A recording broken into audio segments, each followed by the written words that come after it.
ইসলামের 5টি স্তম্ভের মধ্যে একটি হচ্ছে পবিত্র হজ। এবারের হজ যাত্রার আনুষ্ঠানিকতাও ইতিমধ্যে শুরু হয়েছে। আর এই যাত্রাকালীন সময়ে ঘটেছে অলৌকিক এক ঘটনাও। লিবিয়া থেকে হজের উদ্দেশ্যে রওনা হওয়া গাদ্দাফি নামের এক জাতির সাথেই ঘটে রহস্যময় ঘটনাটি। বিস্তারিত জানাচ্ছেন ইশতিয়াক হোসেন। এক হজযাত্রীকে নিতে 2বার ফিরল বিমান। অলৌকিক ঘটনায় অবাক সবাই। ইসলামের 5টি স্তম্ভের একটি পবিত্র হজ, যা প্রতি বছর জিলহজ মাসের শুরুতে পালিত হয়। এবারের হজ যাত্রার মধ্যেই ঘটেছে এক অভাবনীয় ঘটনা, যা অনেককে নতুন করে ভাবতে বাধা করেছে। আছে কি সত্যি অলৌকিক কিছু? ঘটনাটি লিবিয়া থেকে হজে রওনা হওয়া আমির আল মাহাদি মনসুর গাদ্দাফিকে ঘিরে।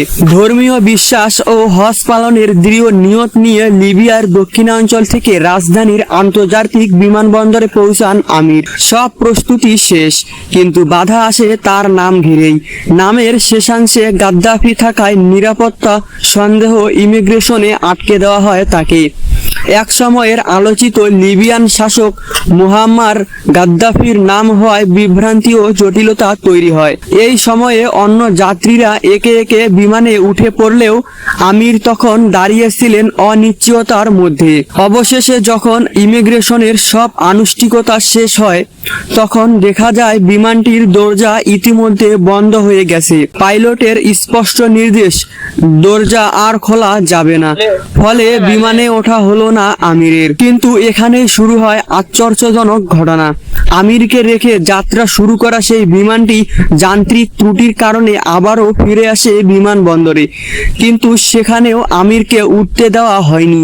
ফের উড়ে যায় বিমানটি, কিন্তু আশ্চর্যভাবে আবারও যান্ত্রিক সমস্যা দেখা দেয়।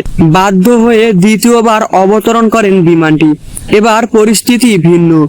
বিমানের ভেতরে ছড়িয়ে পড়ে নীরবতা, যেন কিছু একটার অপেক্ষা করছে সবাই। ঠিক তখনই ক্যাপ্টেনের ঘোষণা, আমিরকে ছাড়া এই বিমান আর এক পাও এগোবে না। এই ঘোষণার সঙ্গে সঙ্গেই যেন বদলে যায় বিমানবন্দরের পরিবেশও। গাদ্দাফি নামটি আর বাধা নয়, বরং হয়ে ওঠে বিশ্বাসের প্রতীক। জরুরি ভিত্তিতে আমিরকে তৃতীয়বার বিমানে ওঠার অনুমতি দেওয়া হয়। এবার আর কোনো যান্ত্রিক ত্রুটি দেখা যায় না।